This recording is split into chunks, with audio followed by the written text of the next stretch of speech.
بسم اللہ الرحمن الرحیم۔ سورہ توبہ کی آیت نمبر 28 سے ہم آج شروع کر رہے ہیں۔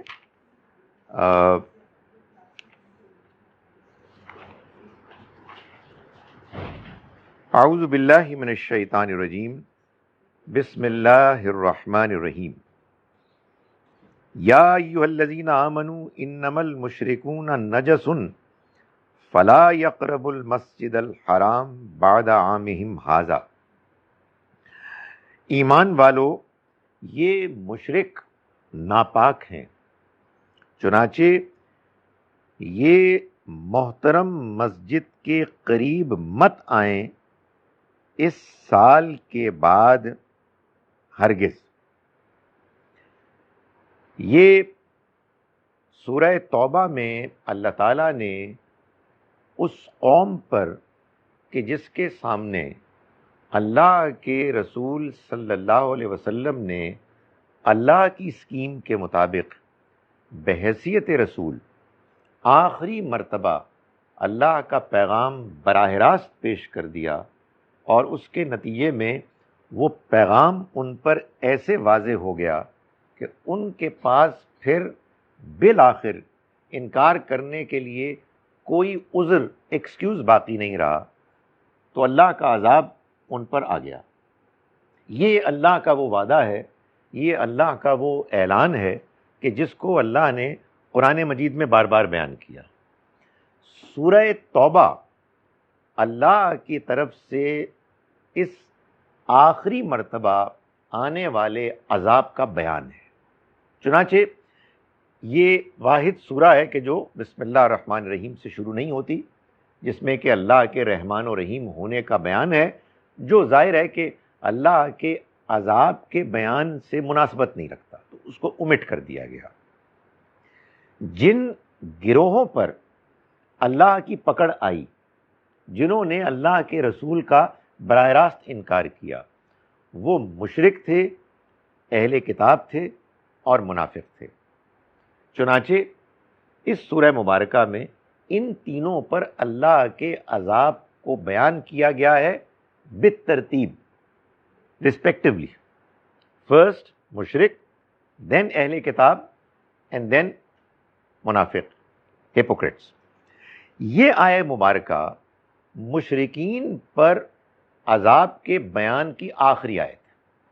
چنانچہ فرمایا، اس سے پہلے ہم پڑھ چکے ہیں، جو اللہ تعالیٰ نے باتیں بیان کی کہ یہ اب اس کے مستحق نہیں رہے، ان کو محترم مہینوں کے ختم ہونے کی مہلت دو، اور پھر ان کو پکڑو اور ان کو قتل کرو جہاں کہیں پاؤ، وغیرہ وغیرہ۔ اس کی تفصیلات ہیں۔ اللہ تعالیٰ نے واضح کیا کہ یہ جو کچھ ہو رہا ہے، یہ اصل میں اللہ تمہارے ہاتھوں سے ان کو عذاب دے رہا ہے۔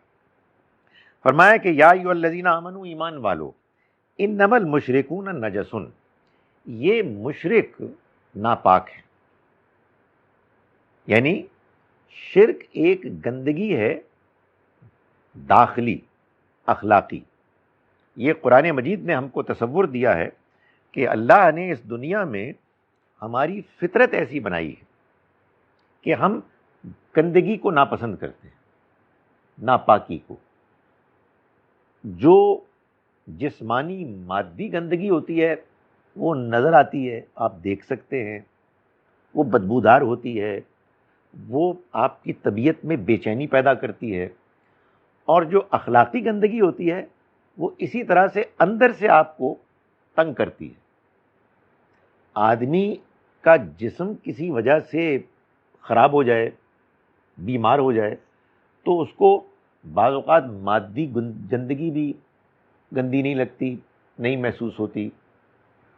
اسی طرح سے آدمی کا اگر اخلاق بگڑ جائے تو اس کو جو اخلاقی گندگی ہے، روحانی گندگی ہے، وہ بھی نظر نہیں آتی، اس کو بھی وہ محسوس نہیں کرتا۔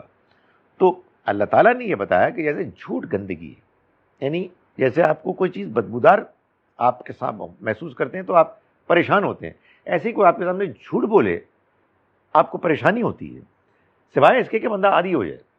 کیونکہ یار جھوٹ بولنا تو ایک اچھی بات ہے یار، معمولی کی بات ہے، بلکہ جو آدمی زیادہ اسمارٹلی جھوٹ بولتا ہے بڑا زبردست آدمی ہوتا ہے۔ تو یہ اس کا مطلب ہے آپ گندگی کے عادی ہو گئے۔ گندگیوں میں سب سے بڑی گندگی شرک ہے. اس کائنات کا خالق اور مالک ایک، وہ دنیا بنانے والا، وہ دنیا چلانے والا، وہ یہ کہتا ہے کہ میں تم سے اسی کا تقاضا کرتا ہوں کہ تم میری اس بات کو مانو. اور بندے بغیر کسی ثبوت کے، نہ عقل میں کوئی ثبوت، نہ کسی کتاب میں جو اللہ نے بھیجی ہے اس میں کوئی ثبوت، اس کے ساتھ اپنی طرف سے ساتھی ساجھی منسوب کرتے ہیں، تو اللہ تعالیٰ اس کو گندگیوں میں سب سے بڑی گندگی قرار دیتا ہے. اس گندگی کے بعد باقی گندگیاں انسان کے ساتھ آئی جاتی ہیں، اس لیے کہ جب آپ نے اللہ کو صحیح طرح سے نہیں مانا تو پھر اللہ کی دی ہوئی اخلاقیات بھی آپ سے بگڑ جائے گی. تو فرمایا کہ ایمان والو، یہ مشرک، یہ اعلانیہ شرک کرنے والے لوگ مکے کے بنی اسماعیل میں سے، یہ گندے ہیں. گندے ہیں یعنی اخلاقی طور پر ان کی گندگی اتنی واضح ہو چکی ہے کہ ان کو بتا دیا گیا ہے یہ گندگی ہے، ان کو سمجھ میں آ گیا کہ یہ گندگی ہے، مگر اس کو چھوڑنے کے لیے تیار نہیں. فلا یقرب المسجد الحرام، چنانچہ یہ اس محترم مسجد کے قریب بھی نہ پھٹکیں، بعد عام ھذا، اس سال کے بعد، یعنی یہ آخری سال ہے، اس کے بعد یہ اس کے قریب نہیں جائیں گے.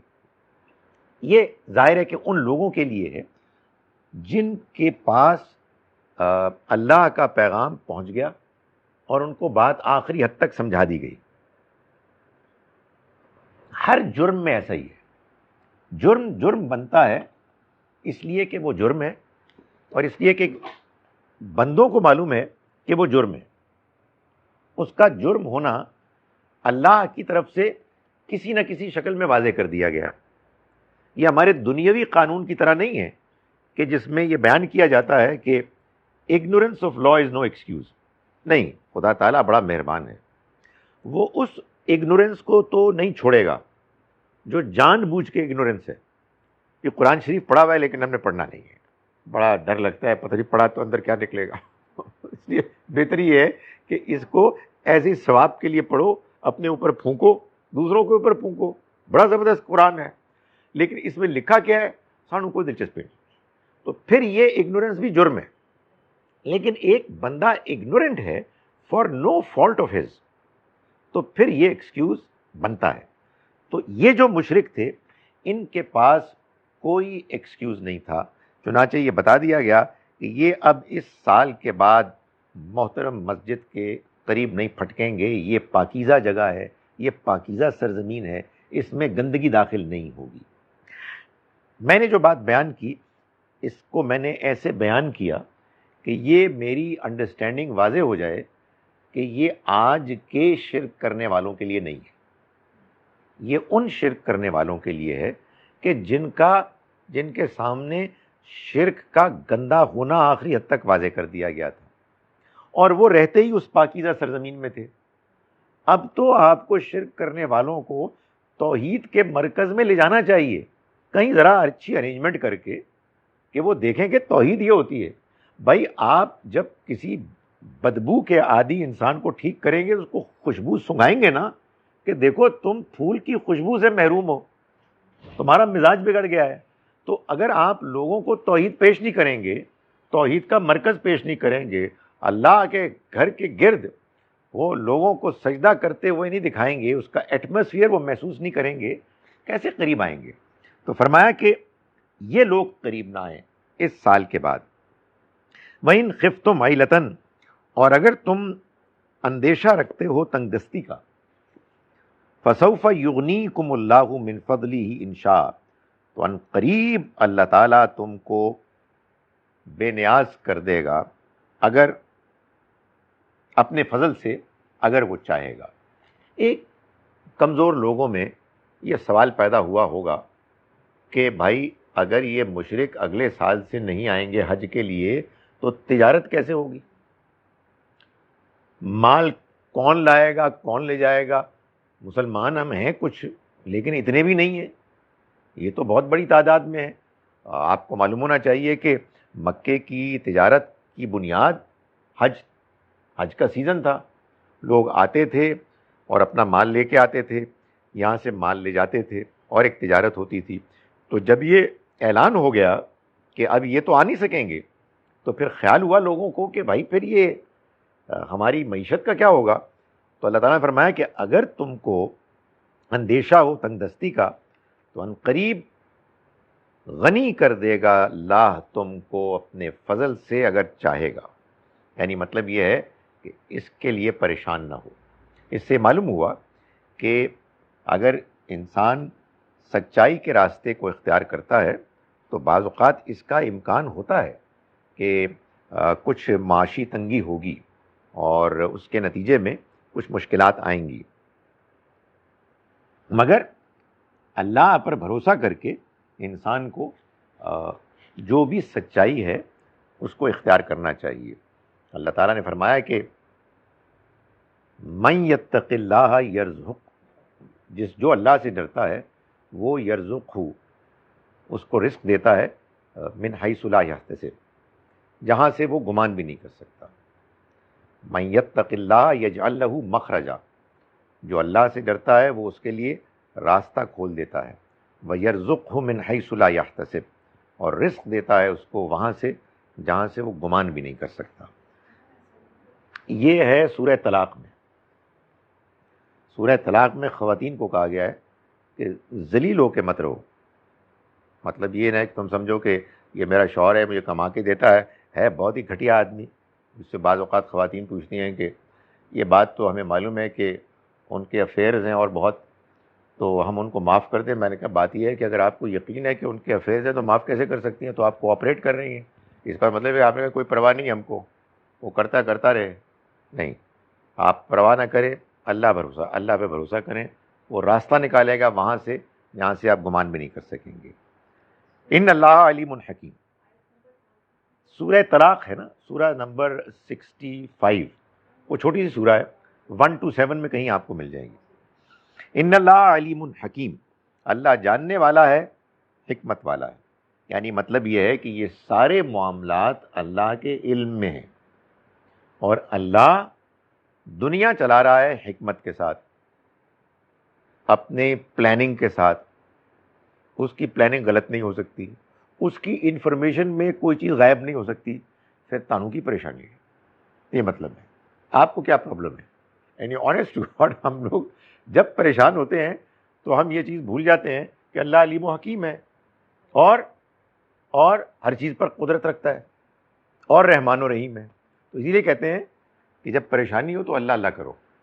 اللہ اللہ کرو کا مطلب یہ نہیں ہے کہ اللہ اللہ کرو، مطلب یہ کہ اللہ کی صفات کو یاد کرو، اس پر غور کرو، اس کو اپنی صورتحال پر اپلائی کرو، اللہ سے مانگو تو وہ تمہیں بتائے گا.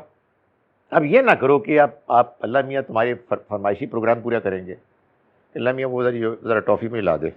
اللہ میاں فارغ نہیں ہے، وہ اپنا کام چلا رہے ہیں اور اپنی دنیا چلا رہے ہیں اپنی پلاننگ کے مطابق. آپ کو اس کے ساتھ ایڈجسٹ کرنا ہے، نہ کہ اس کو آپ کے ساتھ ایڈجسٹ کرنا ہے. تو بعض لوگ چاہتے ہیں کہ اللہ میاں ہماری پلاننگ کے ساتھ ایڈجسٹ کرے، تو تباہی بربادی ہو جائے گی، پھر کچھ نہیں رہے گا، ککھ نہیں رہے گا. اس لیے سب کے ساتھ، سب کے لیے بہتری اسی میں ہے کہ آپ اللہ کی اسکیم کے ساتھ ایڈجسٹ کریں. فرمایا کہ یہ ہو گئی، میں نے گزارش کی مشرکین کے لیے جو عذاب تھا اس میں یہ آخری بیان ہے. اب آئی جناب دوسری کیٹیگری، دوسری اہل کتاب، پیپل آف دا بک، یعنی یہود و نصارہ. فرمایا قاتل الذین، لڑو ان لوگوں سے، لا یؤمنون باللہ ولا بالیوم الآخر، جو نہیں ایمان رکھتے اللہ پر اور آخرت کے دن پر. یہ نہیں ہے جہاد کرو کہ کوئی بندہ کہے کہ نہیں اس کا مطلب لڑنا نہیں ہے، بلکہ اس کا مطلب ہے ان کو سمجھاؤ، ان کے ساتھ گفتگو کرو، نہیں لڑو. یعنی ہم قرآن مجید کے ترجمے میں ڈنڈی نہیں مار سکتے، یہ کہہ رہے لڑو، فائٹ اگینسٹ دیم. کون؟ جو نہ اللہ کو مانتے ہیں نہ آخرت کے دن کو مانتے ہیں. ولا یحرمون ما حرم اللہ ورسولہ، اور نہ وہ حرام کرتے ہیں اس کو اللہ نے جس کو حرام کیا اور اس کے رسول نے. ولا یدینون دین الحق، اور نہ سچے دین کو دین کے طور پر اختیار کرتے ہیں. کون؟ من الذین اوتوا الکتاب، ان لوگوں میں سے کہ جو کتاب دیے گئے، حتی یعطوا الجزیۃ عن ید، جب تک کہ وہ جزیہ نہ دے دیں اپنے ہاتھوں سے، وہم صاغرون، اور چھوٹے بن کر نہ رہیں. چھوٹے بن کر نہ رہیں یعنی سیکنڈ ریٹ سٹیزنز بن کے رہیں. یہ اللہ تعالیٰ نے اب اہل کتاب پر اپنے عذاب کے نزول، امپلیمنٹیشن کو بیان کیا ہے، اور چونکہ یہ ہونا تھا صحابہ کرام کے ذریعے سے تو ان کو کہا گیا ہے تم کرو. صحابہ کرام اگر تھوڑی تعداد میں ہوتے تو اللہ تعالیٰ کوئی طوفان کا بندوبست کرتا، کوئی بارش کا بندوبست کرتا، کوئی زلزلے کا بندوبست کرتا. وہ بھی اس کے اختیار میں ہے، یہ بھی ہیں. یہ ان کے لیے بڑا شرف تھا. آپ سوچئے نا کہ اللہ جیسے بادلوں کو حکم دیتا ہے، ایسے صحابہ کرام کو حکم دے رہا تھا کہ تم میرے بادل بن جاؤ، تم میری وہ بارش بن جاؤ، میرا وہ زلزلہ بن جاؤ. تو یہ کہا جا رہا ہے لڑو ان لوگوں سے. پہلی بات یہ غور کرنے کی ہے کہ اہل کتاب کے اوپر جب فرد قرارداد جرم، وہ لسٹ بیان کی ایلیگیشنز کی، تو پہلی ایلیگیشن یہ ہے کہ وہ نہ اللہ کو مانتے ہیں نہ آخرت کو مانتے ہیں، حالانکہ وہ اللہ کو بھی مانتے تھے اور آخرت کو بھی مانتے تھے. بھائی یہودی اور نصرانی اللہ کو بھی مانتے ہیں اور آخرت کو بھی مانتے ہیں. اللہ تعالیٰ ان کے اوپر یہ ایلیگیشن لگا رہے ہیں نہ وہ اللہ کو مانتے ہیں نہ آخرت کو مانتے ہیں. تو اللہ میاں کیا کریں ہم؟ یہ بات میں کیوں کہہ رہا ہوں؟ یہ میں بار بار کہتا ہوں اس لیے کہ غور کریں، اور غور کرنے میں فٹ کریں، پریشان ہو یار یہ بات نہیں سمجھ میں نہیں آ رہی، اٹس ناٹ میکنگ سینس. ہمارے یہاں غور ہی نہیں ہوتا. تو ہم مسلمانوں کی may be I am exaggerating but سب سے بڑی پرابلم یہ ہے کہ ہم غور نہیں کرتے، جس کے نتیجے میں ہمارا دین کچھ اور ہی بن گیا، جذباتی چیز. لڑیں گے ہم، حالانکہ پتہ لگے کہ لڑنے کی کوئی وجہ ہی نہیں ہے.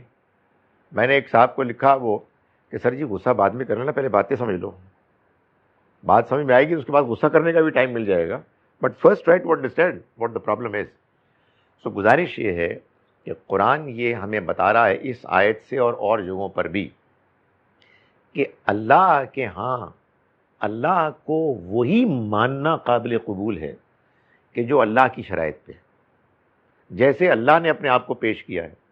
اگر آپ اللہ کے ساتھ اوروں کو بھی اللہ جیسی حیثیت دے رہے ہیں، اگر آپ اللہ کے دین میں اللہ کی باتیں بھی مان رہے ہیں اور اپنی بدعات بھی گھسیڑ رہے ہیں، تو پھر آپ اللہ کو نہیں مان رہے. Forget about it. مطلب اللہ کو ماننا کوئی فیشن، کوئی تہذیبی مسئلہ ہے. ہم علیکم جناب الحمدللہ مسلمان سے اب بات کریں چاہے کتنے ہی ہم جھوٹے ہوں، انشاءاللہ. آپ کب ملیں گے؟ 2:45 بجے ملیں گے انشاءاللہ. مطلب نہیں ملیں گے 2:45 میں نے نہیں آنا.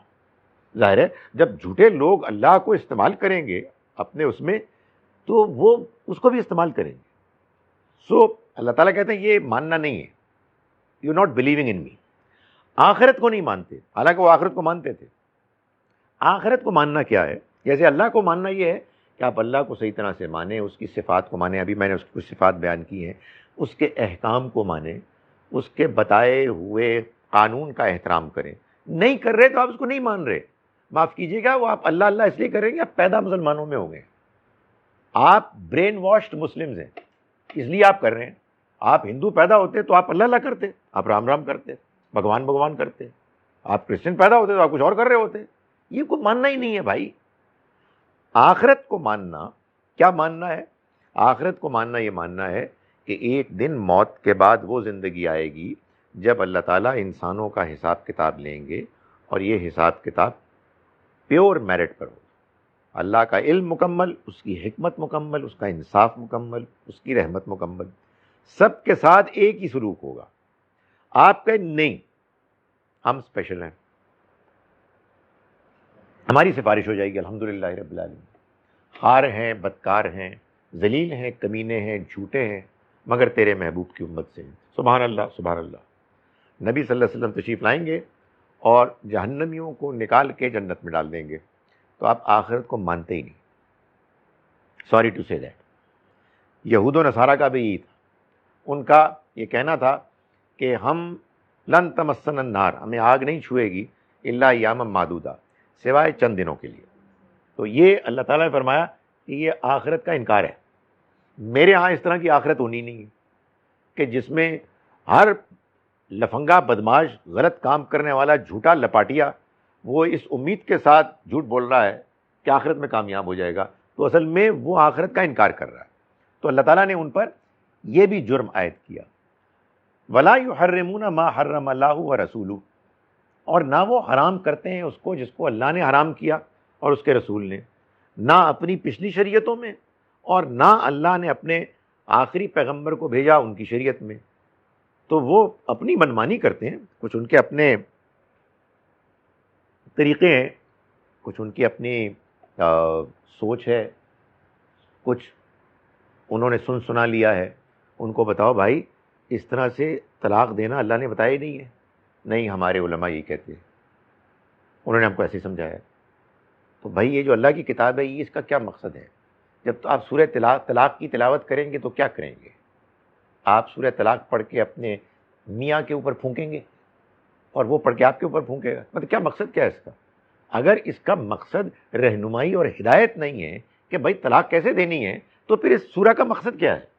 سورہ بقرہ میں جو طلاق کی آیات آئی ہیں وہ کیوں آئی ہیں؟ تو یہ فرمایا، اور باقی چیزیں جو اللہ نے حرام کی ہیں وہ نہیں حرام کرتے اس کو جس کو اللہ اور اس کے رسول نے حرام قرار دیا۔ ولا یدینون دین الحق، اور نہیں وہ دین حق کو دین کے طور پر اختیار کرتے ہیں، یعنی اللہ نے اپنے پیغمبر کو بھیجا اس پیغام کے ساتھ جس پیغام کا برحق ہونا ان کی کتابوں میں لکھا تھا، پیشن گوئیوں میں موجود تھا۔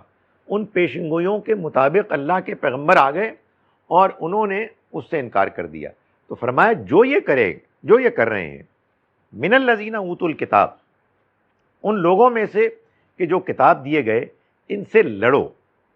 کب تک؟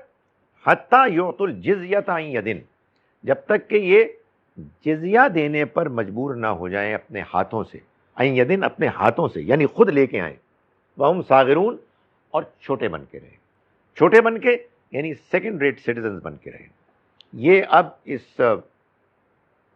اس معاشرے میں عزت دار شہری کی حیثیت سے نہیں رہ سکتے۔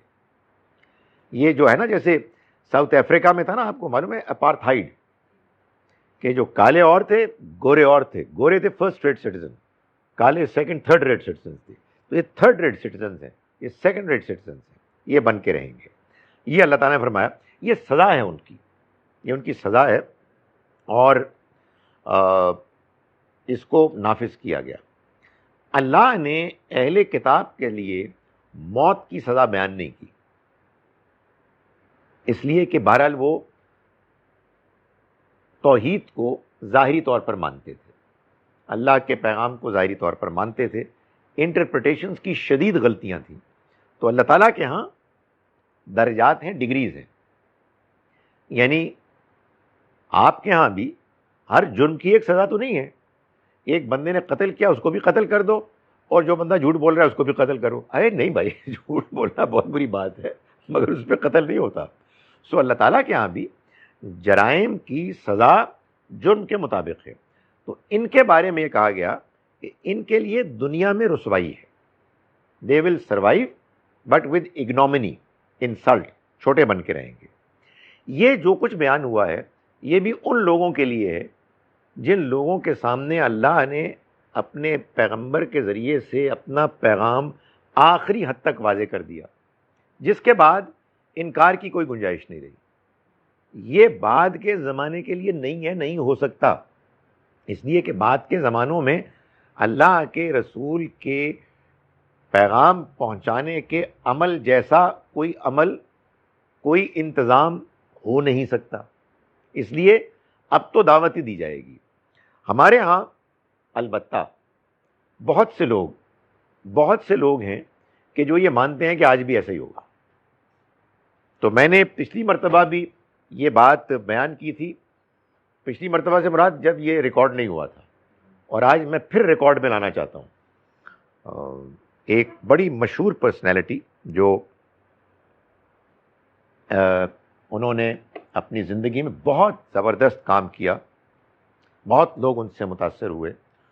انہوں نے ایک مرتبہ ان سے ملنے کے لیے, because he was a well known person, انہوں نے ان سے ملنے کے لیے, ان سے سمجھنے کے لیے, ان کا پوائنٹ آف ویو, امریکہ سے کچھ وہ آئے ایکڈیمکس. تو انہوں نے ان سامنے پریزنٹیشن کی, because he was a learned person, he new English. انہوں نے پریزنٹیشن کی اور کئی دن لگے, کئی سیشنز لگے. اس میں ایک سوال پوائنٹ بلینک کیا کسی نے کہ سر, what are you going to do if, imagine, you become the head of the state of a Muslim country? How are you going to treat the non-Muslims? بغیر توقف کے انہوں نے کہا, I have no doubt about it that they are going to be treated as second-rate citizens. سانپ song گیا سب گوروں کو, ہکا بکا رہ گئے. بٹ ہی واز ٹروتھفل انف, یعنی اپنی بات انہوں نے لگی لپٹی نہیں رکھی, انہوں نے واضح طور پر بیان کی یہ انڈرسٹینڈنگ. انہوں نے کہا کہ یہ قرآن میں لکھا ہے, یہ میرا ایمان ہے. میں یہ گزارش کرتا ہوں کہ یہ بات غلط ہے, یہ دین کی بدنامی ہے. دین یہ نہیں کہہ رہا ہے. آپ جب دین کو ایسے پریزنٹ کریں گے تو آپ مس ریپرزینٹ کریں گے, اس لیے کہ خدا تعالیٰ نے یہ ان کا عذاب بیان کیا ہے یہاں, جن کے سامنے اللہ کا پیغام آخری حد تک واضح طریقے سے بیان کر دیا گیا تھا. جب جا کے ایسا ہوا تھا, سر اس پر تو غور کر لیتے کہ قرآن مجید ہی میں سورہ آل عمران کی آیت نمبر 13 سے آیت نمبر 113 سے 115 میں بعض اہل کتاب کی غیر معمولی تعریف کی گئی ہے. وائے؟ اس لیے کہ اس وقت تک ان پر بات آخری حد تک واضح نہیں ہوئی تھی. سو اب یہ ایک عذاب کا بیان ہے, جیسے عذاب قوم لوط, قوم نوح پر آیا ہے, اس کا کوئی تعلق اب کسی اور زمانے سے نہیں ہے. وہ کسی نے کہا نا کہ میں یہ چاہتا تھا کہ میں اپنے سسٹم سے اس کو باہر نکال دوں, تو میں نے اس کو نکال دیا اور یہ ریکارڈ پہ آ گیا الحمدللہ. وقالت الیہود عزیر ابن اللہ, اور کہا یہودیوں نے کہ عزیر اللہ کے بیٹے ہیں. وقالت النصارى المسیح ابن اللہ, اور نصارہ نے کہا کہ مسیح اللہ کے بیٹے ہیں. یہ اب وہ فہرست جاری ہے, جرائم کو بیان کیا جا رہا ہے کہ یہ لوگ ہیں جو توحید کو ماننے کے باوجود شرک کر رہے ہیں. یہودیوں کے یہ پیغمبر تھے عزیر, عزرا غالباً بائبل میں نام ہے, 5 سینچریز قبل از مسیح علیہ السلام سے پہلے. یہ وہ اللہ کے پیغمبر ہیں کہ جنہوں نے ایک مرتبہ پھر ریوائیو کیا جیوز کو, تورات کو ایک مرتبہ پھر وہ منظر عام پر لائے جس کو کہ ٹائٹس رومی نے برباد کر دیا تھا یروشلم میں داخل ہو کر. تو ان کی میموری سے تورات دوبارہ آئی. So he was kept at a very high esteem, بہت رسپیکٹ ان کو ملتی تھی. اور قرآن سے معلوم ہوتا ہے کہ کم سے کم اس علاقے میں رہنے والے جو لوگ تھے, یعنی عریبین پیننسلا میں, یہ ان کی عقیدت میں اتنے آگے بڑھ گئے کہ وہ ان کو اللہ کا بیٹا مانتے. بعض لوگ اعتراض کرتے ہیں کہ یار ہم یہودی بھی کہتے ہیں کہ نصرانی بھی کہتے ہیں حضرت عزیر کو تو ہم اللہ کا بیٹا نہیں مانتے. تو اصل میں کیا ہے, قرآن مجید میں بات بیان ہوئی ہے اس علاقے کی بات جس علاقے میں قرآن نازل ہوا. قرآن ایک علاقے میں ایک زمانے میں نازل ہوا. اگر آپ کو یہ بات سمجھنی ہے کہ قرآن کیا کہہ رہا ہے تو آپ کو یہ بات بھی سمجھنی ہوگی اس کا اپنا ایک کانٹیکسٹ ہے, اس کانٹیکسٹ سے نہیں آپ ہٹا سکتے. چنانچہ یہ اعتراض نہیں بنتا کہ قرآن نے آخر بدھزم پر کیوں تبصرہ نہیں کیا, ہندوازم پر کیوں تبصرہ نہیں کیا, حالانکہ قرآن کے نزول کے زمانے میں یہ دونوں مذہب تھے. بھائی اس علاقے میں نہیں تھے. قرآن نے اس علاقے کے لوگوں کو خطاب کر کر حجت تمام کی اور وہ باتیں بیان کی کہ جن باتوں میں, جن اصولوں کو اگر آپ سمجھیں تو آپ بقیہ چیزیں بھی سمجھ سکتے ہیں. بدھزم کے بارے میں بھی آپ تبصرہ کر سکتے ہیں, اوروں کے بارے میں بھی تبصرہ کر سکتے ہیں. تو یہاں یہ فرمایا گیا, فرمایا کہ وقالت النصارى مسیح المسیح ابن اللہ, اور نصارہ نے کہا کہ مسیح اللہ کے بیٹے ہیں. وہ تو ان کا کہنا تو مشہور ہے, وہ تو دنیا جہان میں انہوں نے یہی عقیدہ بنایا. فرمایا ذالک قولہم بافواہہم, یہ ان کی اپنی زبانوں کی باتیں ہیں، ایسے منہ سے بول رہے ہیں، کوئی دلیل نہیں، کوئی ثبوت نہیں. یظاہرون قول الذین کفروا من قبل، یہ دہرا رہے ہیں، وہی بات کہہ رہے ہیں جو ان لوگوں نے کہی جو ان سے پہلے گزرے. یعنی they are repeating the same thing, انہی کو فالو کر رہے ہیں، اسی طرح سے فالو کر رہے ہیں. یعنی کہنے کا مقصد یہ ہے کہ یہ متاثر ہوئے ہیں ان لوگوں سے کہ جن کے ہاں ان کے مذہب میں اللہ کے بیٹے ہیں. کوئی سورج ہے، اس کو بنایا ہوا ہے، کوئی اوروں کو بنایا ہوا ہے. تو جب آپ توحید کو اپریشیٹ نہیں کرتے، جب آپ کے اندر ٹھیک اخلاقیات نہیں ہیں، تو پھر آپ شرک کو پسند کریں گے، پھر آپ گھٹیا چیزوں کو پسند کریں گے، رائٹ؟ آپ کو اگر پاکیزگی کا خیال نہیں ہے، سچ کو آپ ایز اے ویلیو نہیں مانتے، تو آپ کو جھوٹ میں بہت مزہ آئے گا، بہت آپ انجوائے کریں. سو اسی طرح سے توحید کو صحیح طرح سے نہ سمجھنے والے ان لوگوں نے جن کے سامنے توحید پیش کی گئی، انہوں نے شرک کو اپریشیٹ کرنا شروع کر دیا. جیسے اللہ معاف کرے، آپ لوگ ہم لوگ انڈین فلمیں دیکھیں اور وہاں ہر جگہ کوئی مندر دکھایا جا رہا ہے، پوجا جا رہا ہے، تو پتہ ہے کہ اللہ معاف کرے یہاں بھی کچھ شروع ہو گیا. سو یہ ہوتا ہے. آئی مین یو گیٹ امپریسڈ، انفلوئنسڈ، اور وہ ہر چیز میں ڈال دیتے ہیں. ہمارے یہاں شاید ہی کہیں کوئی مسجد نظر آئے گی، کوئی بندہ کوئی نماز پڑھتے ہوئے نظر آئے گا، وہ ہمیشہ ہی کچھ نہ کوئی مندر وغیرہ دکھا دیتے ہیں. سو میں گزارش یہ کر رہا ہوں کہ یہ اہل کتاب یہود و نصارہ یہ مشرکین سے متاثر ہوئے، اور انہوں نے یہ کہنا شروع کر دیا جی کہ اگر آپ کے اللہ کے بیٹے ہیں تو ہمارے بھی ہیں. یہ ریئیکشن ہوتا ہے جو آپ کے ابھی بہت کچھ ہوتا ہے نا. کوئی آپ ایک جشن منا رہے ہیں، کوئی دوسرا منا رہے ہیں، وہ اسی لیے ہوتا ہے بھائی وہ مناتے ہیں ہم کیوں نہ منائیں، ہم بھی منائیں گے. یہ کاپی کرنا. فرمایا کہ قاتلہم اللہ انا یؤفکون، خدا کی مار ہو ان پر، یہ کہاں پھرے جا رہے ہیں، کہاں پھرے جا رہے ہیں. مطلب یہ کہ ان کو تو صحیح بات بتائی گئی تھی، اس کو چھوڑ کے الٹے کہیں اور جا رہے ہیں. یار آپ کو تو وہ پیغام دیا گیا تھا جو سچا پیغام تھا، اور پیغام پہنچانے والا سچا ترین سب سے زیادہ مؤثر انسان تھا. ان کے پیغام کو چھوڑ کے یہ کدھر چلے جا رہے ہیں؟ What are they doing? یہ ایک ظاہر ہے کہ ایک حسرت کا بھی جملہ ہے کہ کتنی عجیب بات ہے. اتخذوا احبارهم ورهبانهم اربابا من دون اللہ، انہوں نے اپنے علماء، فقیہوں، ورہبانہم، اور اپنے صوفیاء راہبوں کو، مشائخ کو، اربابا من دون اللہ، اللہ کے علاوہ رب بنا لیا. یہ ان پر ایک اور الزام ہے. یعنی یہ اپنے علماء اور اپنے صوفیاء کے ایسے پیچھے پڑ گئے کہ اللہ کو بھول گئے. آپ کہیں گے نہیں علماء صوفیاء تو اللہ کو ہی تو پیش کرتے ہیں، انہی کی تو باتیں کرتے ہیں. دیکھیں اگین وہی بات کہ اللہ ہمارا رب کون ہے؟ بنانے والا، دنیا چلانے والا، دعائیں سننے والا، حکم دینے والا.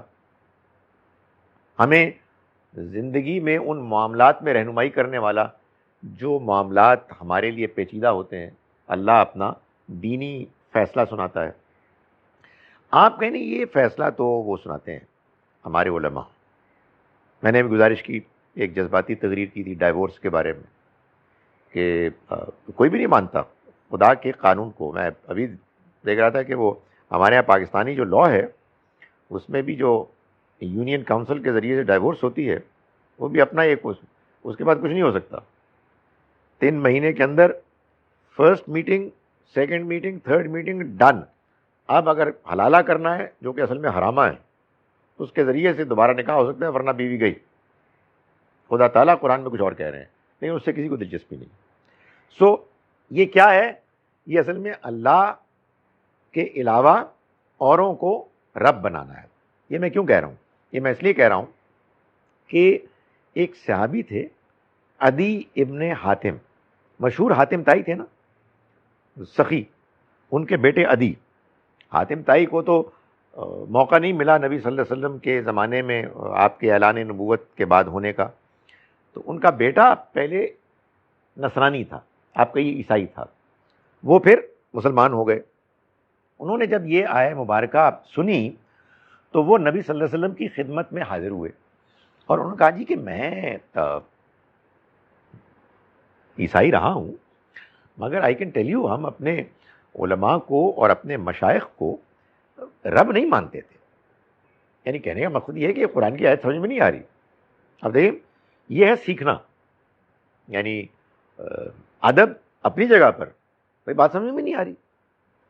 اور نبی صلی اللہ علیہ وسلم کی آپ دیکھیں طریقہ انداز، مطلب کوئی میری طرح کا مولوی ہوتا کہتے ہیں کیا how dare you ask this question, تم تو مسلمان ہو بھی کہ نہیں، کلمہ پڑھا ہے، کلمہ دہرا، تیرا ایمان ختم ہو گیا۔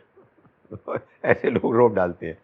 تو نبی صلی اللہ علیہ وسلم نے ان کا سوال ظاہر ایک جینوئن سوال تھا، آپ نے فرمایا اچھا یہ بتاؤ کہ تم لوگ جب کوئی عالم یہ کہے کہ یہ حرام ہے تو تم کہتے کہ یہ حرام ہے، اور جب وہ یہ کہے کہ یہ حلال ہے تو تم کہتے یس یہ حلال ہے، تو کیا ایسا نہیں تھا؟ ہاں یہ تو تھا، ایسا ہی ہوتا تھا۔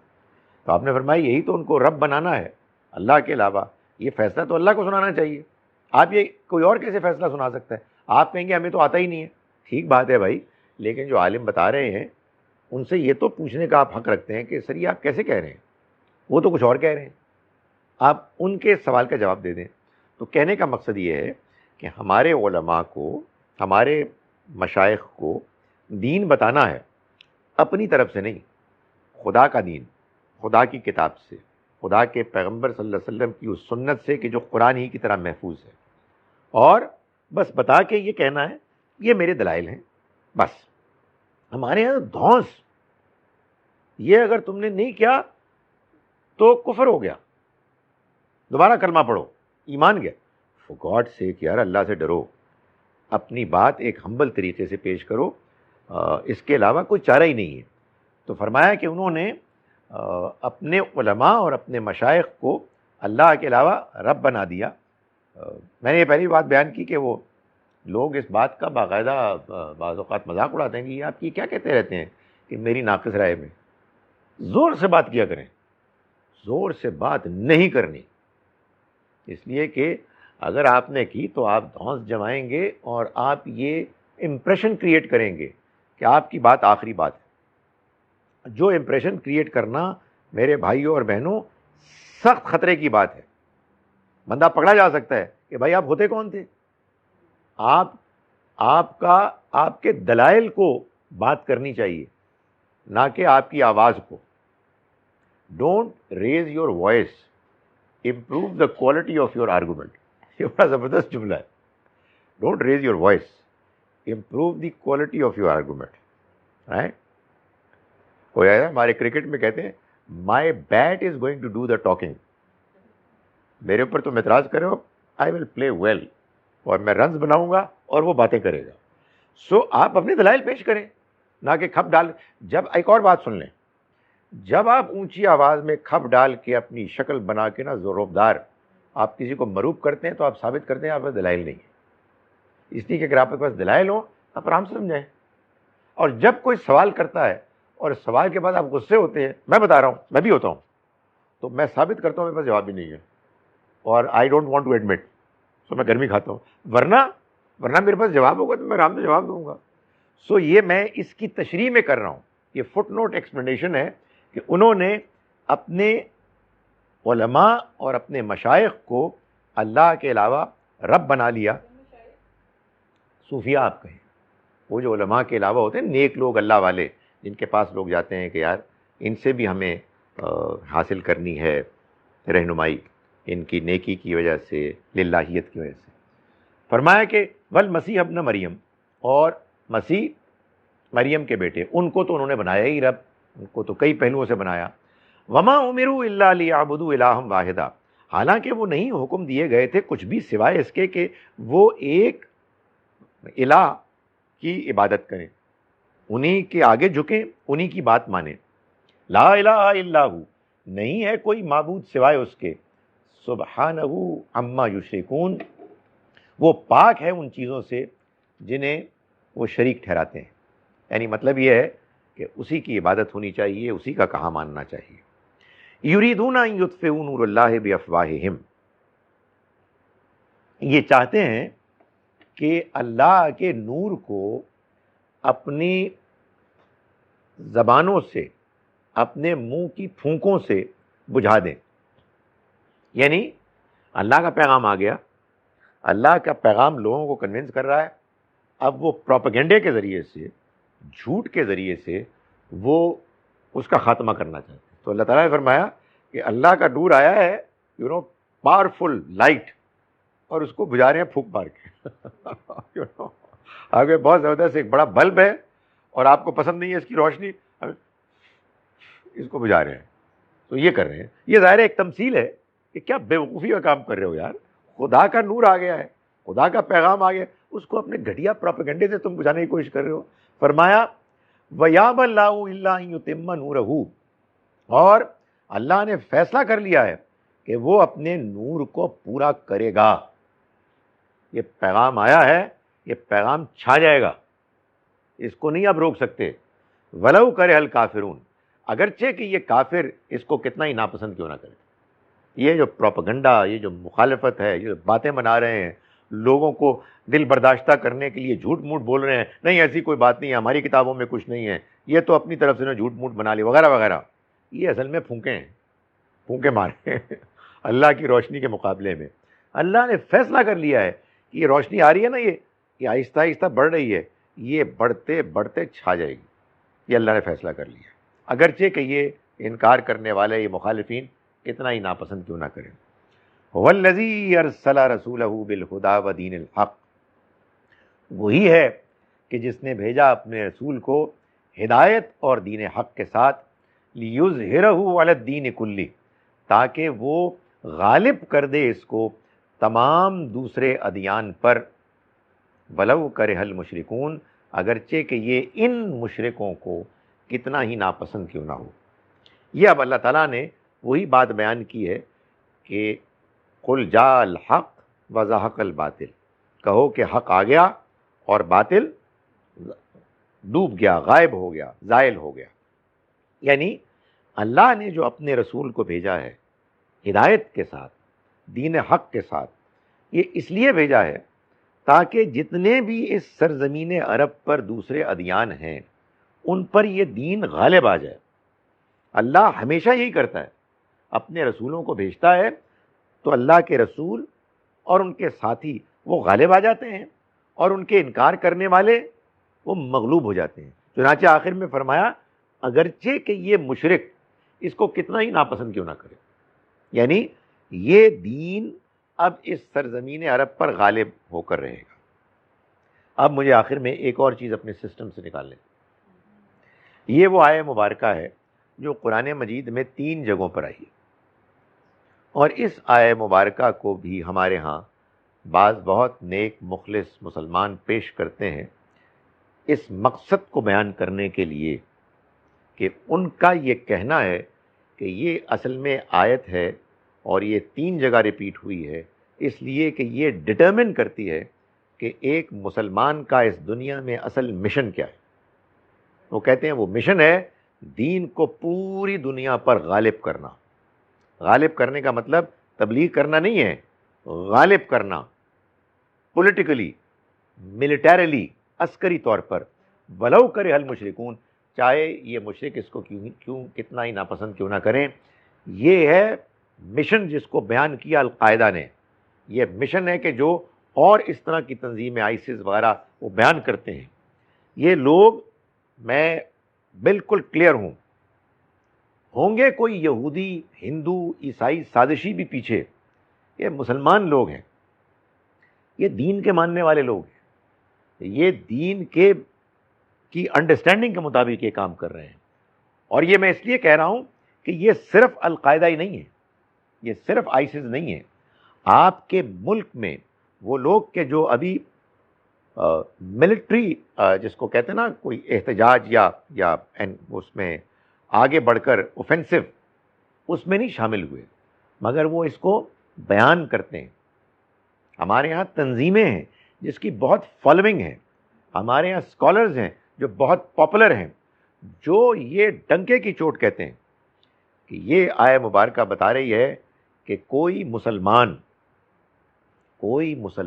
حقیقت میں حقیقی مسلمان ہو ہی نہیں سکتا جب تک کہ اس کے دل میں یہ مشن نہ ہو کہ اس نے اللہ کے دین کو پوری دنیا پر غالب کرنا, every knock and corner of this globe.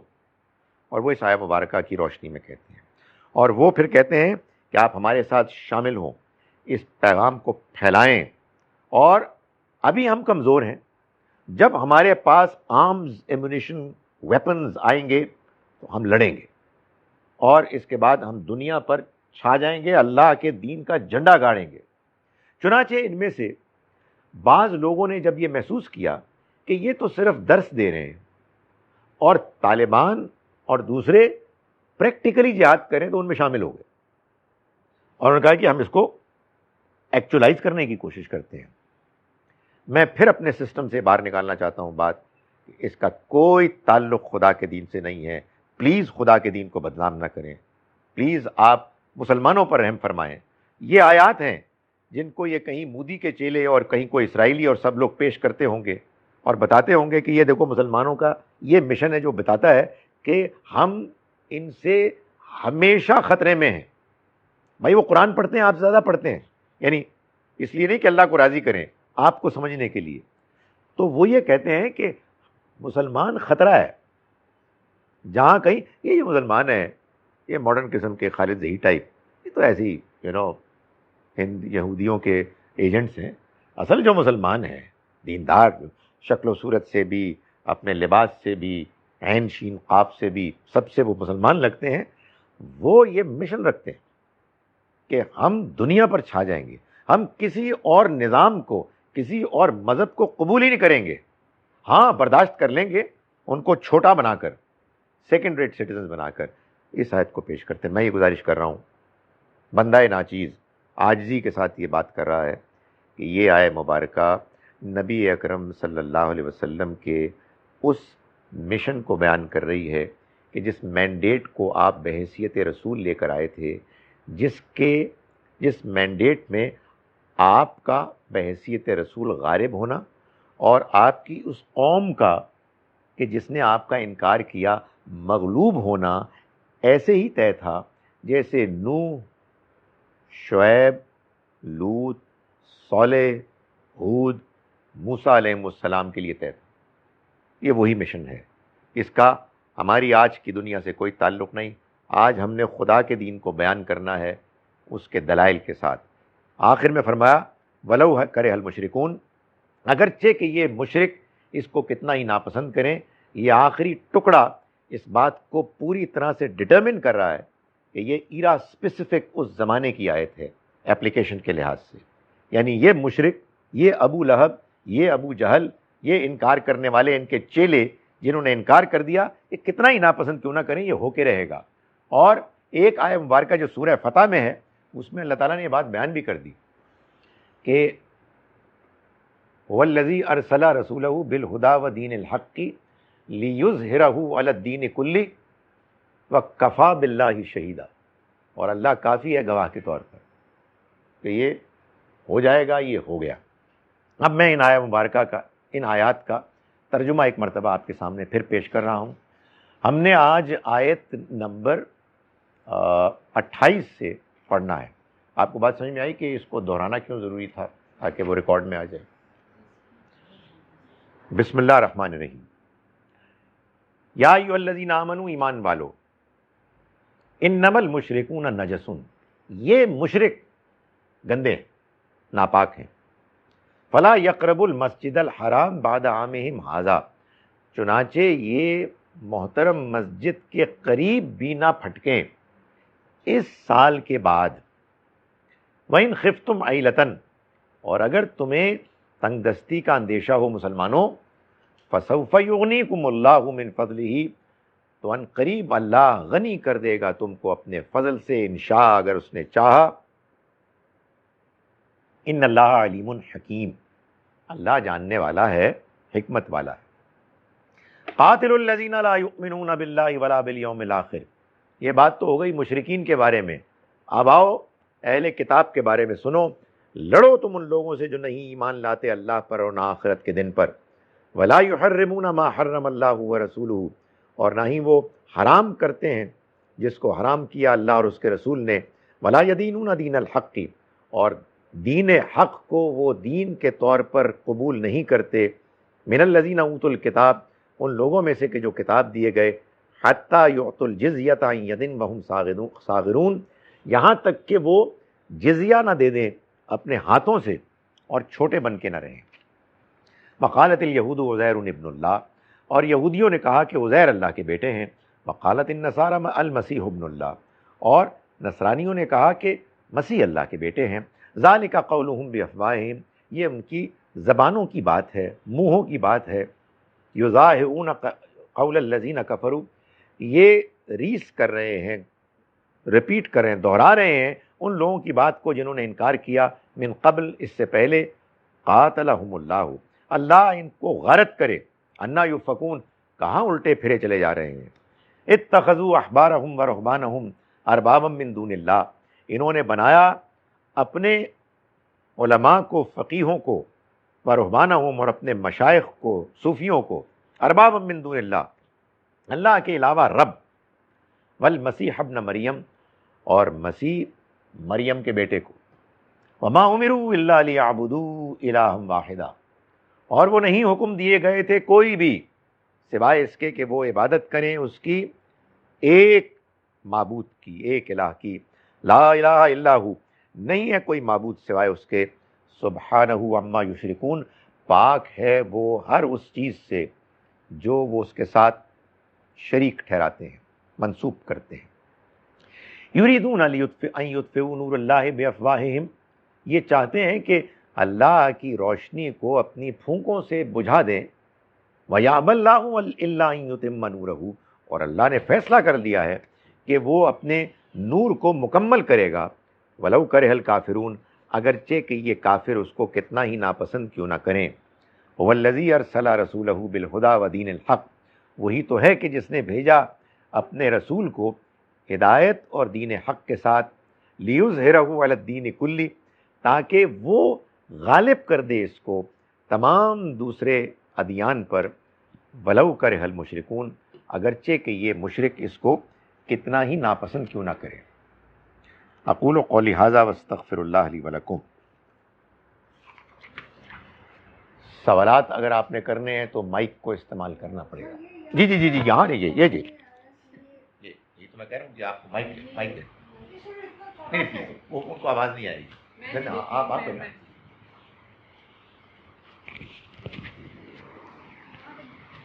چلا جائے گا، ٹینگلڈ ہے وہ۔ آپ یہ پوچھ رہے کہ یہ مطلب کیا جزیہ؟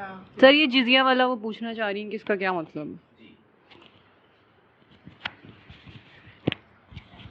جزیہ وہ ٹیکس تھا کہ جو ان لوگوں کو کہ جو اہل کتاب تھے اور انہوں نے مسلمان ہونے سے انکار کر دیا تھا، ان کو دینا لازم قرار دے دیا گیا تھا۔ یہ ان کی جو سزائیں تھیں، ان میں سے ایک سزا تھی کہ وہ خود جزیہ اپنے ہاتھوں سے دیں گے اور چھوٹے بن کر رہیں گے، یعنی ان کو مسلمانوں کی وہ حیثیت نہیں ملے گی جو قرآن کی ہم نے اسی سورہ مبارکہ کے شروع میں پڑھا نا، کہ جو توبہ کرے گا یعنی مسلمان ہو جائے گا، اپنی توحید کا اعلان کرے گا، کلمہ پڑھے گا اور نماز کا اہتمام کرے گا، زکوٰۃ دے گا، پھر یہ تمہارے بھائی ہیں دین۔ یعنی یہی لوگ ہیں جو اس معاشرے میں اب رہ سکتے ہیں، باقی دوسرے بھی رہ سکتے ہیں، لیکن بہرحال وہ چونکہ انکار کر چکے ہیں، اس لیے ان کا رہنا اسی وقت قبول کیا جائے گا کہ جب وہ جزیہ دیں گے، پیمنٹ کریں گے، سالانہ، ماہانہ، واٹ ایور ان کے لیے ذمہ داری ان پر عائد کی گئی ہے، اور چھوٹے بن کر رہیں گے۔ جی جی لے لیں۔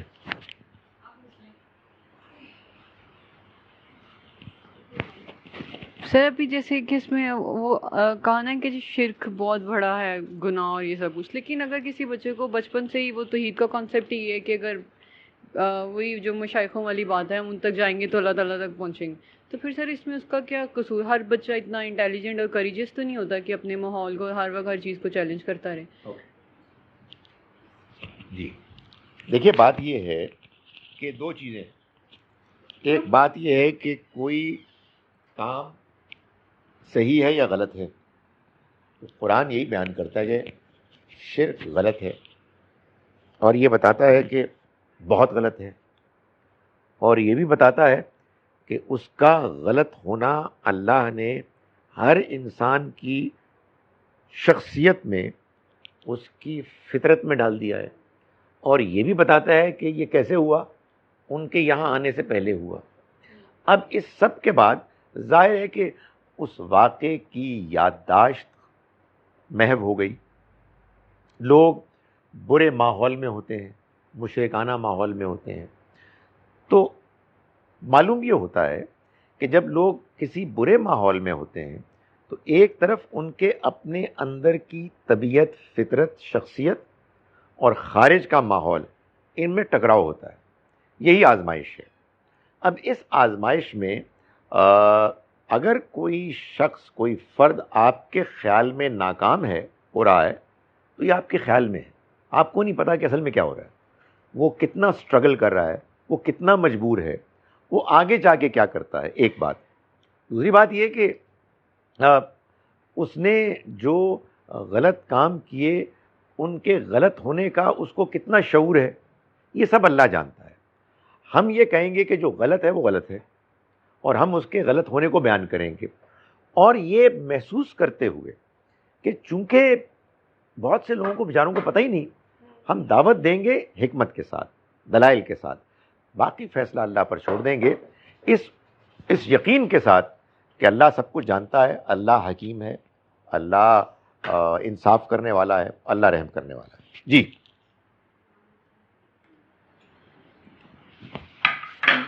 مجھے ایک کامنٹ چاہیے تھا آپ سے کہ آیت نمبر 33 جو بھی ہم نے پڑھی ہے، جس پہ آپ نے اپنی اوپینین بھی دی تھی، مجھے یہ احساس ہوتا ہے جب ہم ہسٹری دیکھیں، اسلامک ہسٹری پرٹیکولرلی رسول خدا صلی اللہ علیہ وآلہ وسلم کے بعد جتنے خلفاء آئے، انہوں نے جنگیں جو شروع کی، اس میں مجھے تو یہ لگتا ہے کہ وہ جنگیں اتنی ضروری نہیں تھیں. مثلا آپ سریا پہنچ گئے، آپ عراق پہنچ گئے، اگر آپ نے اسلام پھیلانا تھا، یعنی کہ آپ نے ایک انسان کے دل کو چھونا تھا، تو وہ سپیڈ جس سے یہ فتوحات ہوئی ہیں، اس کی سینس نہیں بنتی میرے دماغ میں. کیونکہ جب آپ کسی کے دل کو چھوتے ہیں تو اس میں تھوڑا ٹائم لگتا ہے، بجائے اس کے کہ آپ ایک شہر کو قبضہ کریں، اس میں پھر کچھ کنورٹ ہو جائیں، پھر ایک اور شہر کو قبضہ کریں. تو اگر صرف ہم یہی دیکھیں کہ کہاں تک وہ پہنچے تھے، تو ڈزنٹ سیم کہ پریکٹس میں شاید آئی ڈونٹ نو، اس جب رسول اللہ اس دنیا سے چلے گئے تو شاید پریکٹس، حالانکہ ہم کامنٹ نہیں کر سکتے کیونکہ ہمارے نزدیک خلفائے راشدین نے کبھی کوئی غلط کام نہیں کیا، and I am not seeing کہ انہوں نے کیا ہے، لیکن شاید دوسروں نے یہ سیکھا ان کے بعد کہ اگر فتوحات ہی ہیں ایک طریقہ اسلام پھیلانے کا، تو اسی کو جاری رکھو، کیونکہ انسان تو انسان سے سیکھتا ہے.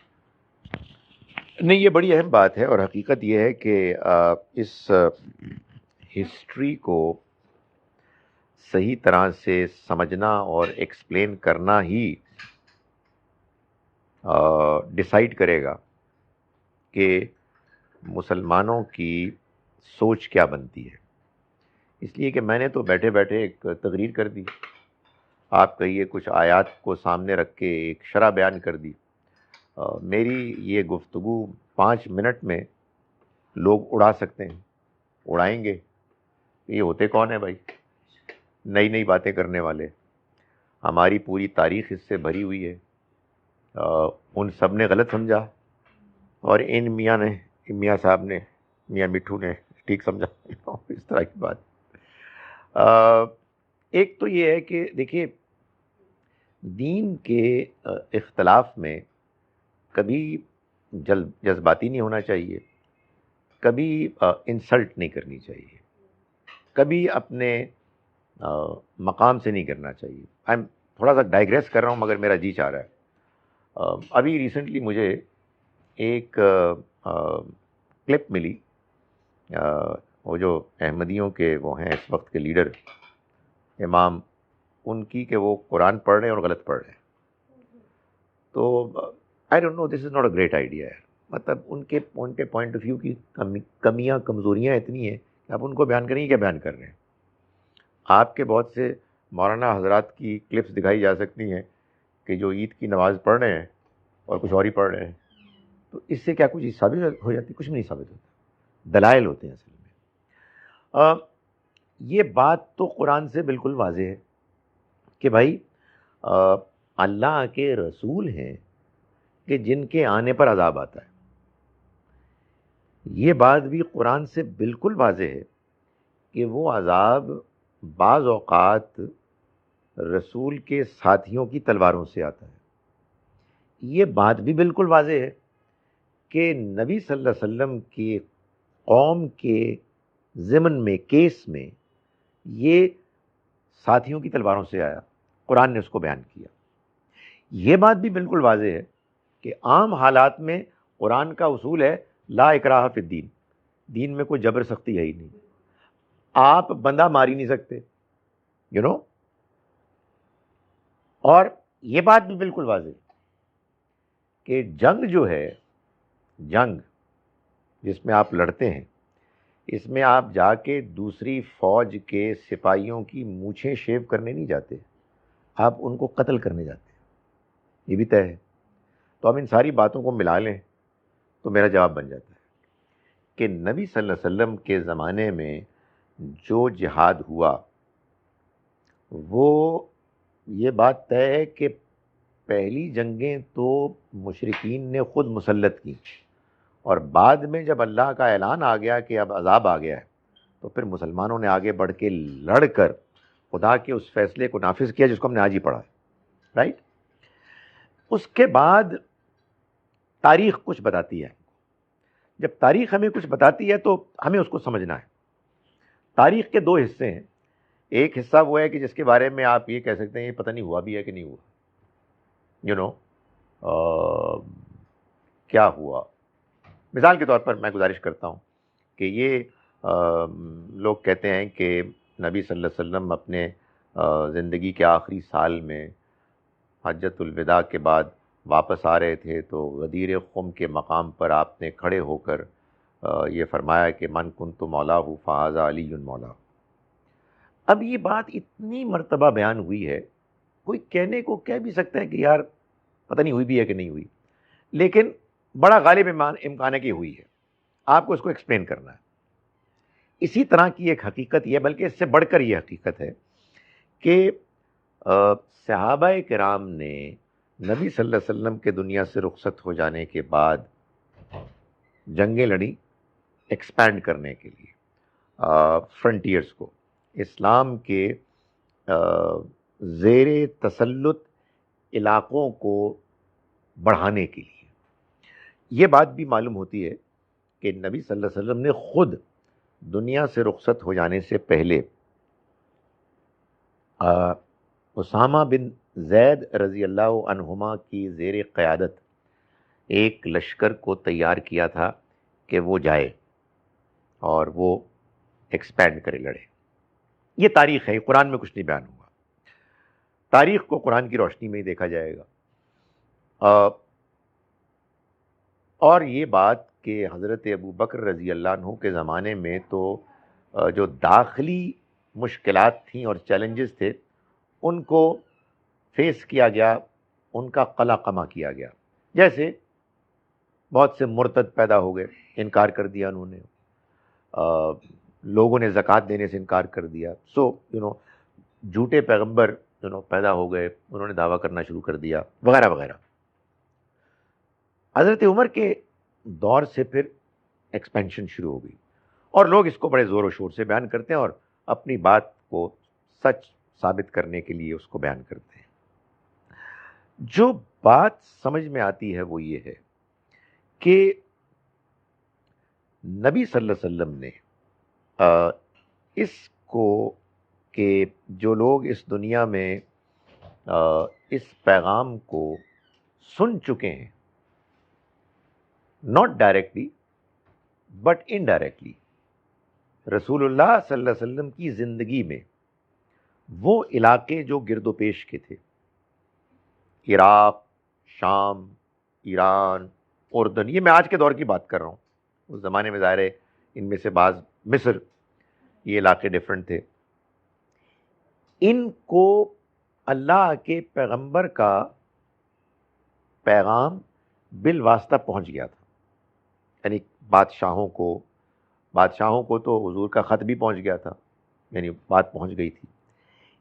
ان لوگوں کو جو اس علاقے کے تھے, اللہ نے ایک علاقہ طے کیا, ایک عریبین پیننسلا, جو بائی اینڈ لارج آج کل سعودی عربیہ, کچھ اور علاقے بھی ہیں وہ عریبین پیننسلا کے ہیں, اور اس سے پھر آگے ایک اور علاقہ اللہ نے اپنی اسکیم میں اپنے دین کے لیے طے کیا. یہ مرکز اسپیشل اور وہ اس کی پیرفری, تاکہ یہ علاقہ بھی اس دین کے پیغام کے تحت آ جائے. نہیں ہے, یہ بالکل ایسے ہی ہے جیسے اس میں فلسطین کو کیا گیا, یہودیوں کے لیے, بنی اسرائیل کے لیے, وہ ان کا علاقہ تھا. ان کے ساتھ یہ جو لوگ تھے, ان کے ساتھ معاملہ ہوا اہل کتاب کی طرح کا, جیسے تاریخ سے معلوم ہوتا ہے. یعنی ایک تھے مشرک, ان کے بارے میں تو یہ تھا کہ ایک ایک کو مارنا ہے, اس لیے کہ وہ تو عذاب کا شکار تھے براہ راست, ایک ایک. لیکن جو اہل کتاب تھے, ان کے بارے میں یہ تھا کہ ان سے لڑو, اور اگر یہ لڑائی کے نتیجے میں اپنے آپ کو چھوٹا بن کے رہنے کے لیے تیار ہو جائیں تو پھر ان کو چھوڑ دو. تو معلوم ہوتا ہے کہ بقیہ علاقوں میں ایسا ہی کیا گیا, اور وہ علاقے بھی طے تھے خدا کی اسکیم میں, ایون دو یہاں ڈسکرائب نہیں ہے, مگر حضور کے خطوط لکھنے, حضور کے جیش اسامہ کے کو آرگنائز کرنے, اور پھر صحابہ کرام کے اقدام کے نتیجے میں یہ بات ہے کہ جو ہم سمجھ سکتے ہیں. آپ کو یہ معلوم ہے کہ اس وقت کی معلوم دنیا اسلام, مسلمانوں کی جو کا علاقہ ہے, اس کے دو حصے ہیں. ایک وہ حصہ ہے کہ جس پر صحابہ کرام اور خلفائے راشدین کے زمانے میں قبضہ ہوا, اور ایک وہ ہے کہ جو بعد میں تبلیغ کے نتیجے میں وہ زیر اسلام آئے, جیسے ملیشیا, انڈونیشیا وغیرہ, اور ادھر بھی دوسری جانب بھی کچھ ایسا ہوا. یہ کچھ انڈرسٹینڈنگ بنتی ہے, لیکن وہ بات آپ کی بالکل بجا ہے کہ ہمارے ہاں کیونکہ دین قرآن سے نہیں سمجھا جاتا, دین تاریخ سے سمجھا جاتا ہے, اور پھر ایک تقریر کی جاتی ہے کہ جو اس پر عمل کرنے والے ہیں وہ زیادہ بہتر سمجھتے تھے یا آپ سمجھتے ہیں. تو میں یہ گزارش کروں کہ ہم تو کچھ بھی نہیں سمجھتے, لیکن قرآن اپنے بارے میں یہ بات کہتا ہے کہ وہ بالکل واضح کتاب ہے. اس میں یہ بات بالکل واضح بیان کی گئی ہے کہ انما انت مذکر, آپ صرف یاد دہانی کرانے والے بنا کر بھیجے گئے ہیں. لستا علیہم بمسیطر, آپ ان پر زبردستی کرنے والے داروغہ بنا کر نہیں بھیجے گئے. تو اب اور اس طرح کی بہت سی آیات ہیں, قرآن کا پورا بیان, اس کے خلاف جو چیز بھی نظر آئے گی اس کو ایڈجسٹ کیا جائے گا اور اس کو ایکسپلین کیا جائے گا. جی ابھی دوبارہ جی, میں صرف یہ کلیئر کرنا چاہ رہی تھی کہ پریکٹس جو ہے نا وہ کلچر کا حصہ بن جاتی, کلچر جو ہے وہ ویلیو سسٹم کا حصہ بن جاتا ہے, وہ انسان کے اندر دھس جاتا ہے. تو یہ اگر آپ نے کسی کو کی تھاٹ پروسیس, کیونکہ جب اندر دھس جاتا ہے تو وہ بلیف سسٹم کا حصہ بن جاتا ہے. پھر وہ بلیف سسٹم کو چینج کرنے کے لیے آپ کو یہ پوری سیڑھی مطلب واپس روٹ ایک ایکوائر کرنا پڑے گا کہ آپ